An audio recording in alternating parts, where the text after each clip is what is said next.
podcast Advokasi dan Kesejahteraan Mahasiswa oleh Kementerian Akesma BEM Universitas Airlangga. Bersama aku, Randy Aditya Pratama, mahasiswa aktif Universitas Airlangga dan sebagai Duta Pelajar SMA Award Jawa Timur 2023 dan juga Bu Iu Sidoarjo tahun 2025. Nah, buat teman-teman pasti banyak yang penasaran karena apa topik yang akan kita bawakan hari ini. Tentunya topik yang kita bawakan sangat menarik. Yang pertama terkait dengan Akesma, kemudian bagaimana cara kita bisa mengakses banyak beasiswa seperti beasiswa unggulan, dan juga bagaimana cara kita menyelaraskan waktu ketika aktif berorganisasi tanpa mengurangi waktu berkuliah. Nah, cocok dengan topik itu, kita ada narasumber yang sangat inspiratif sekali. Beliau adalah Dirjen Akesma BEM Universitas Airlangga tahun 2025. Kemudian juga sebagai penerima beasiswa unggulan. Dan yang terakhir, yang tidak kalah menarik, beliau adalah Duta Ekonomi Kreatif Inspiratif Jawa Timur tahun 2025. Tak lain tak bukan, beliau adalah, kita sambut bersama Kak Vio Aldi. Nah, halo, apa kabar Kak Vio? Alhamdulillah baik, Randy. Wah, alhamdulillah baik. Nah, untuk hari ini ya Kak, pasti teman-teman itu banyak yang bertanya-tanya. Siapa sih Kak Vio Aldi ini? Mungkin bisa berkenalan dulu ya Kak. Oke, halo teman-teman Satria Airlangga. Kenalin, aku Vio Aldi, biasa dipanggil Vio. Aku merupakan mahasiswa aktif dari Fakultas Vokasi Universitas Airlangga angkatan 2023.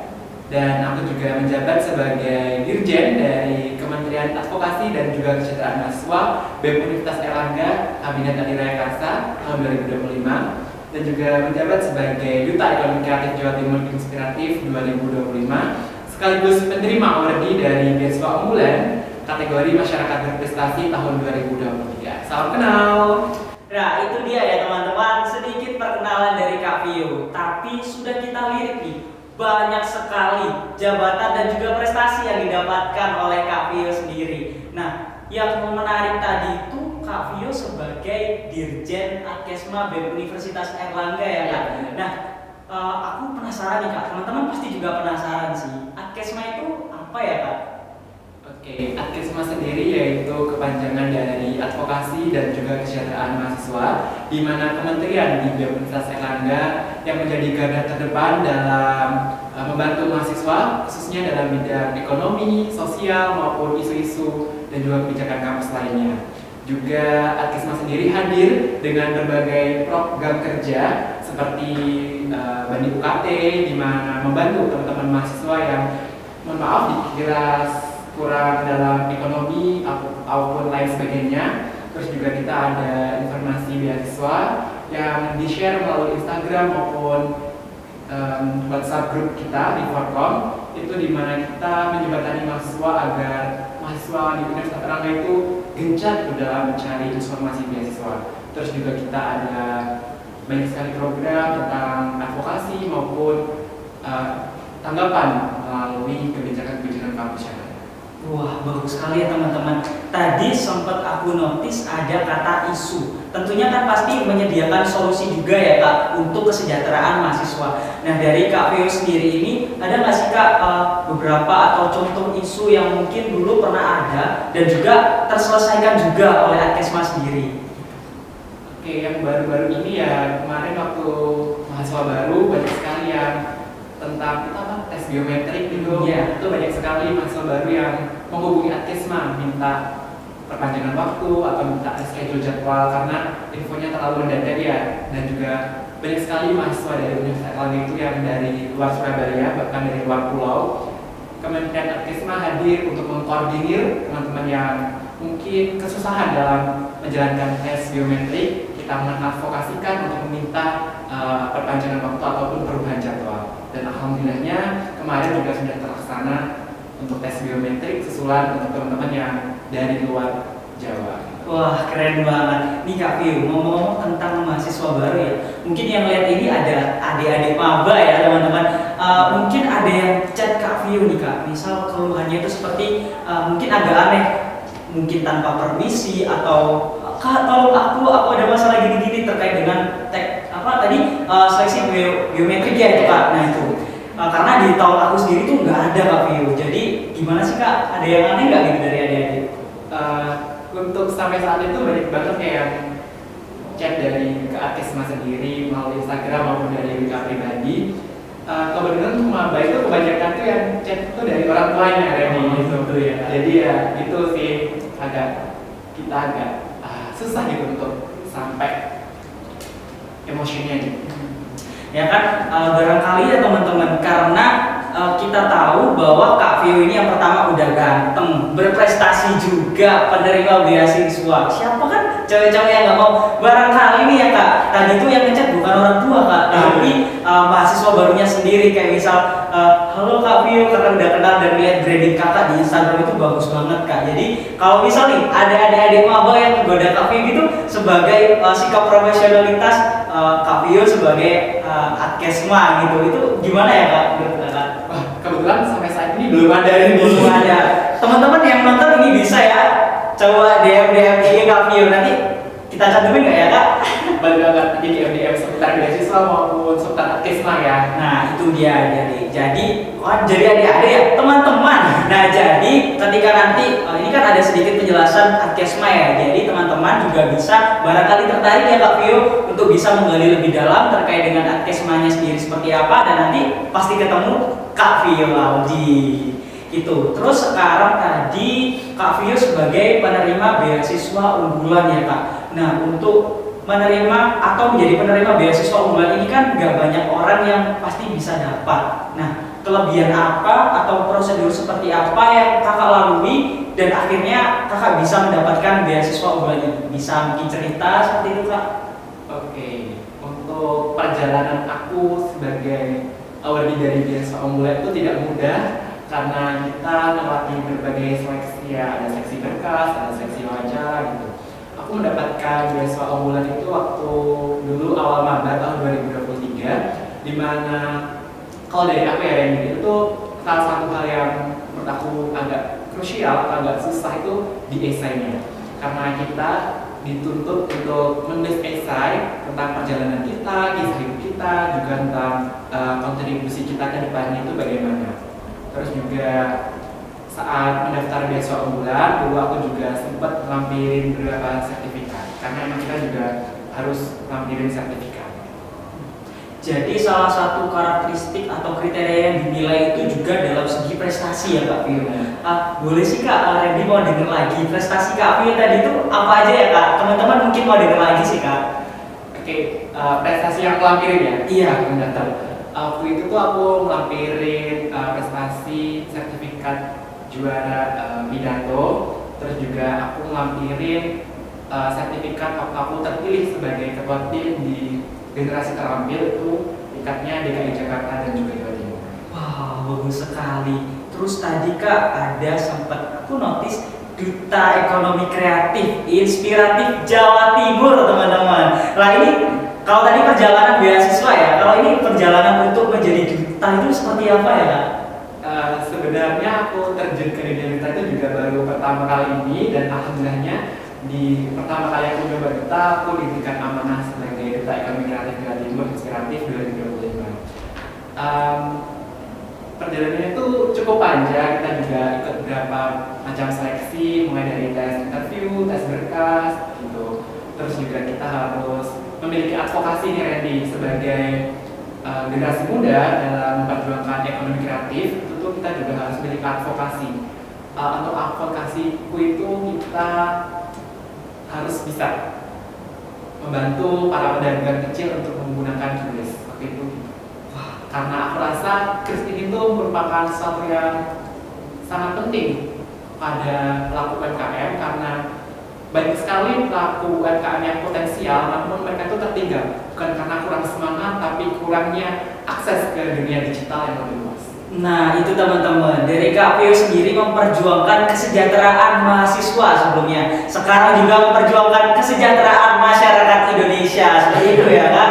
Nah kemudian ya Kak, kayak tadi itu perjalanan kakak menempuh mendapatkan beasiswa, kemudian beasiswa dulu lah Kak, ini hal yang paling menjadi tantangan selain yang krusial tadi esai ya Pak. Tantangan tersendiri tuh dari Kak Vio seperti apa ya? Kayak membuat Kak Vio, aduh ini kok susah banget. Kalau aku nggak bisa melewati ini, aku nggak dapat. Tapi ketika aku bisa melewati, aku akan mendapatkannya. Itu bisa diceritakan. Untuk itu waktu tes wawancara ya, karena kebetulan itu tuh wawancara itu by online, itu by Zoom. Nah, dari aku tuh kayak agak deg-degan gitu waktu awal wawancara karena banyak sekali pertanyaan-pertanyaan yang menantang ya, melalui apa yang aku tulis di esai, melalui juga dari background aku gitu. Nah itu menurut aku yang menjadi tantangan tersendiri juga dalam perjalanan mendapatkan beasiswa unggulan. Nah itu ya teman-teman, gak mudah dan gak susah juga. Nah ini bisa menjadi contoh peran Adkesma nggak sih ya Kak? Karena tadi sempat didengar bahwa Adkesma juga menjembatani para mahasiswa untuk menempuh dan mendapatkan beasiswa. Itu apakah benar ya Kak? Benar banget. Untuk caranya sendiri itu bagaimana dari pihak Adkesma? Oke, selain dari informasi beasiswa yang di-share melalui Instagram maupun WhatsApp group, Adkesma sendiri juga memiliki proker yang namanya itu mentoring beasiswa. Kemarin juga kita sudah selesai proker dari mentoring beasiswa sendiri, di mana kita juga mengundang salah satu awardee dari beasiswa unggulan. Kita juga sudah, ya alhamdulillahnya pendaftarnya 400 lebih pendaftar. Aku juga kaget banget, ternyata antusias teman-teman dari mahasiswa Universitas Airlangga untuk mendapatkan beasiswa itu sangat tinggi gitu. Dan juga aku suka banget Randy, salah satunya kan kemarin waktu mentoring itu sesinya Zoom ya, tapi kita juga ada grupnya. Dan sampai saat ini grupnya itu sangat aktif. Masih ramai ya? Masih ramai banget. Bahkan banyak sekali teman-teman yang nanya, Kak ini kok nggak bisa di up gimana ya? Ini juga ada yang ngejawab, ini harus di convert dulu gitu. Terus juga, Kak untuk syaratnya ini gimana? Itu nanti banyak banget yang membahas di situ, saling tanya jawab gitu, sharing bareng. Jadi aku senang banget buat long termnya, meskipun sudah selesai sesi mentoring, tapi teman-teman semua tuh masih aktif gitu untuk saling berbagi, saling menginspirasi gitu di WhatsApp grupnya. Nah teman-teman itu ya, tapi Kak sayangnya itu saya ketinggalan informasinya Kak kayaknya. Jadi ini membuat kita atau teman-teman yang melihat video ini juga harus cakap dalam mencari informasi ya Kak. Karena memang sudah tersedia dan disediakan banyak sekali kesempatan. Salah satunya seperti Kak Vio seperti ini. Jadi teman-teman juga harus sigap dalam mencari informasi. Kemudian kalau dari pengalaman Kak Vio dalam mendampingi teman-teman yang ingin mendapatkan beasiswa tadi, apakah ada pengalaman ketika teman-teman itu tidak bisa mendapatkan beasiswa, curhat ke kakak atau apa ya Kak, yang solusi yang diberikan Kak Vio kepada teman-teman yang gagal mungkin ya teman-teman dalam mengambil beasiswa? Oke, untuk sampai saat ini banyak sekali ya teman-teman yang masuk menanyai tentang informasi beasiswa ataupun lain sebagainya. Dari Adkesma sendiri itu juga selalu menjembatani, selalu memberikan rekomendasi. Mungkin saat teman-teman kesusahan dalam mohon maaf membayar UKT, kami juga selalu memberikan rekomendasi beasiswa ini. Dan juga buat teman-teman Satria Airlangga, kalau ingin mencari informasi terkait beasiswa, boleh banget dicek di Instagramnya Adkesma BUNER. Di sana kita selalu share informasi beasiswa terbaru. Jadi seperti itu ya teman-teman. Nah kemudian saya mau mendengar sih Kak tips dari Kak Vio untuk saya sendiri mungkin dan juga teman-teman mahasiswa yang ingin mendaftar beasiswa. Nah apa saja sih yang harus dipersiapkan? Apakah hanya biasanya itu kan ada yang ujian itu hanya mempersiapkan dalam satu malam aja ya Kak. Nah apakah beasiswa itu juga bisa disiapkan dalam satu malam aja ya Kak? Kalau beasiswa sendiri itu nggak bisa, jujur nggak bisa karena di persyaratannya berkas itu juga sangat banyak. Mungkin juga ada beberapa beasiswa yang harus menyertakan esai, ada juga beberapa sertifikat maupun lain sebagainya.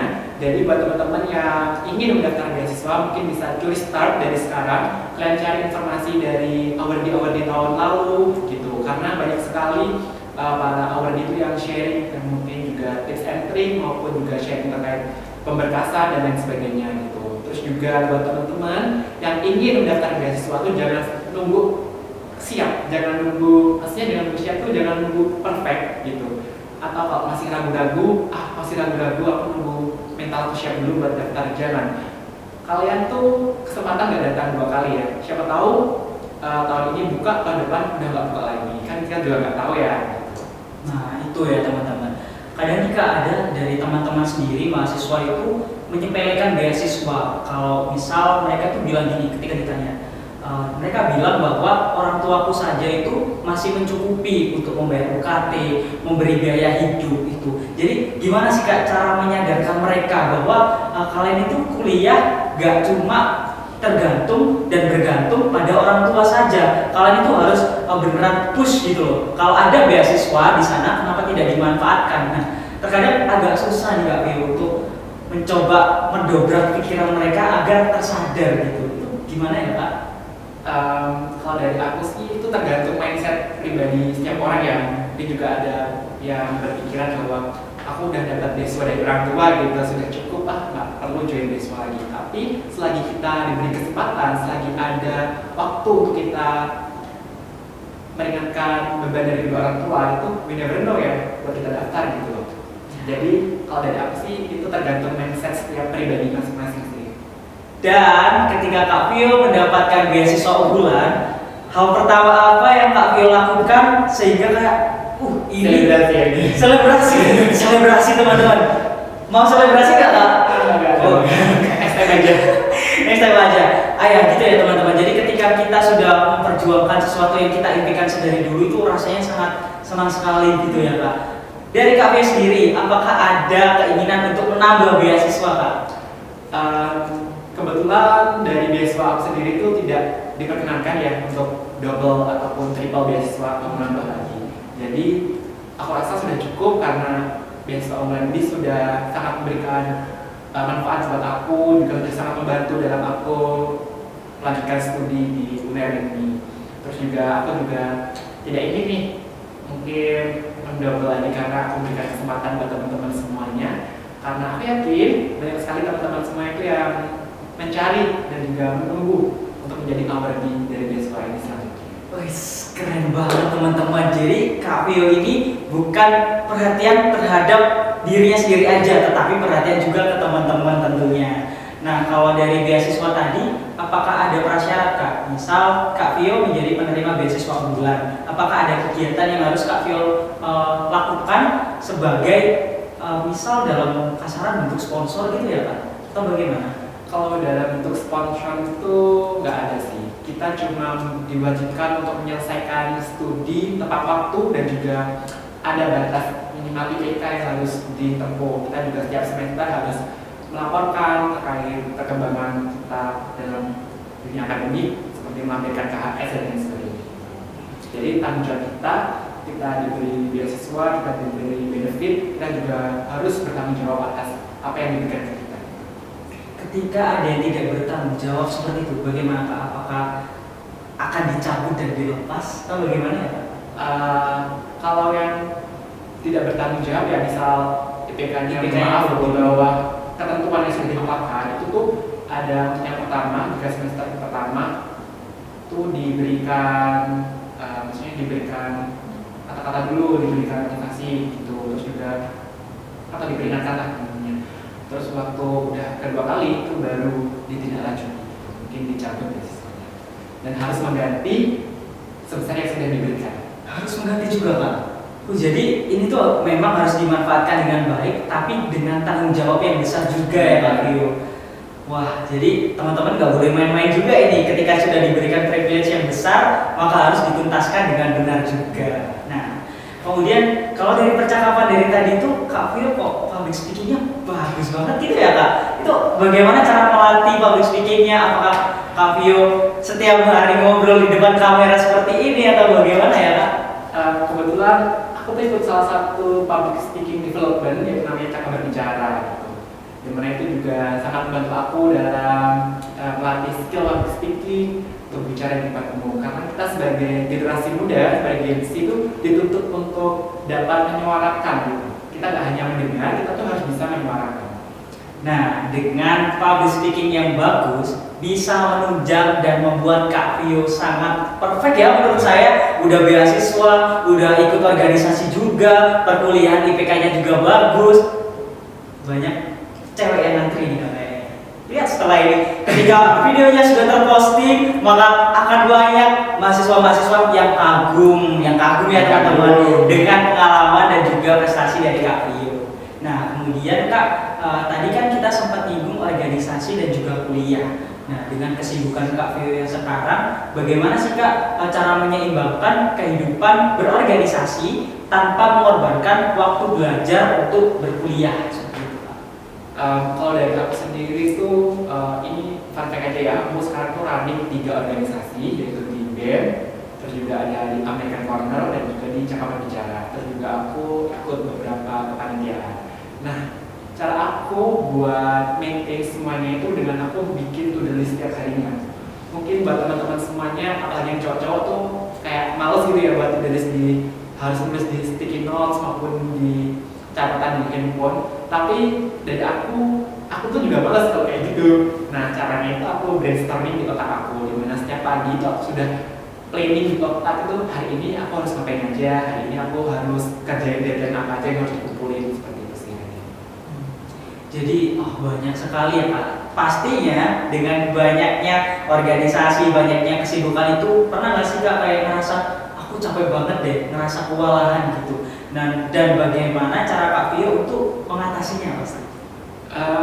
Kalau dari aku pastinya pernah sih ya. Setiap orang pasti pernah ngerasa kayak burn out, ngerasa kayak aduh capek banget seharian nugas, seharian rapat gitu. Kalau dari aku selalu nyempetin buat spend waktu bareng teman-teman. Mungkin sekedar ngopi sore, ataupun kalau nggak bisa sore ya malam, ngopi malam kayak gitu. Ataupun sekedar nonton film favorit, itu juga salah satu menjadi mood booster aku gitu. Karena aku rasa ya, saat hal-hal kecil yang kita kerjain dengan orang-orang yang tersayang, mungkin teman, keluarga, itu tuh bisa meningkatkan mood booster gitu. Betul banget Kak. Kemudian kalau misal kita bisa mengerjakan semua dengan mulus dan juga sesuai dengan target kita gitu, apakah kebiasaan dari Kak Vio ini membuat target baru atau cukup puas saja dengan target sebelumnya? Target dalam konteks apa ini? Mungkin dalam sudah menjadi penerima beasiswa, kemudian menjadi duta juga, mengikuti banyak organisasi. Nah, apakah dengan hal itu Kak Vio memilih untuk menyelesaikan terlebih dahulu atau menambah pengalaman seperti itu, Pak?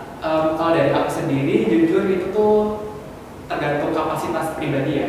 Karena jikalau apapun yang sudah kita kerjakan, apapun sudah running sekarang dirasa sudah cukup, kita mungkin sudah kewalahan, itu tuh mungkin bisa di stop. Tapi kalau dirasa kita masih bisa nih untuk menambah lagi value atau mencari pengalaman lain, itu boleh banget ditambah. Jadi tergantung pribadi masing-masing. Dan untuk saat ini mungkin aku sudah cukup. Aku mau nyelesain apa yang sudah aku targetkan dulu, baru nanti untuk kedepannya mungkin bisa diberikan kembali apa plan yang aku kerjakan buat kedepannya. Wah, bagus banget. Tentunya harapan kita semua juga plan yang sudah ditata oleh Kak Vio itu bisa berjalan dengan lancar ya Kak. Amin. Nah, kemudian berbicara tentang organisasi, ada nggak sih Kak pesan atau masukan dari Kak Vio untuk teman-teman mahasiswa yang ingin join masuk ke dalam organisasi tapi masih ragu Kak, takut keteteran, takut nggak bisa memanage waktu dan lain-lain? Kalau pesan dari aku ya buat teman-teman semua yang ingin memulai organisasi namun masih ragu, masih takut, itu dibuang aja rasa takutnya, rasa ragu-ragunya itu dibuang aja. Karena kalau kita harus nunggu mental kita siap, harus nunggu semuanya siap, itu tuh akan membutuhkan waktu yang lama. Dimana saat kita join organisasi, tentunya kita tuh di dalamnya itu kita belajar bareng, kita beradaptasi bareng. Nah, waktu itu yang harus kita siapkan itu yaitu adaptasi. Karena saat kita beradaptasi dengan baik, tentunya kita sudah siap dengan mental. Mental kita akan terbentuk secara otomatis. Dan juga buat teman-teman sendiri yang sudah merasa PW ya, nyaman di organisasi, aku yakin pasti bakal keterusan buat lanjut ke periode berikutnya. Karena sudah nyaman dan ini passionku sepertinya gitu ya Kak. Menemukan jadi dirinya gitu. Betul. Dan ini yang kita tunggu-tunggu sih Kak. Harapan atau ada kata-kata mutiara mungkin dari Kak Vio yang ditujukan untuk teman-teman Adkesma dan juga untuk teman-teman mahasiswa di luar sana yang sudah melihat kita dari tadi ya Kak, udah stay tune, udah melihat dan sudah sangat kagum dengan Kak Vio. Harapan Kak Vio untuk kita semua itu seperti apa?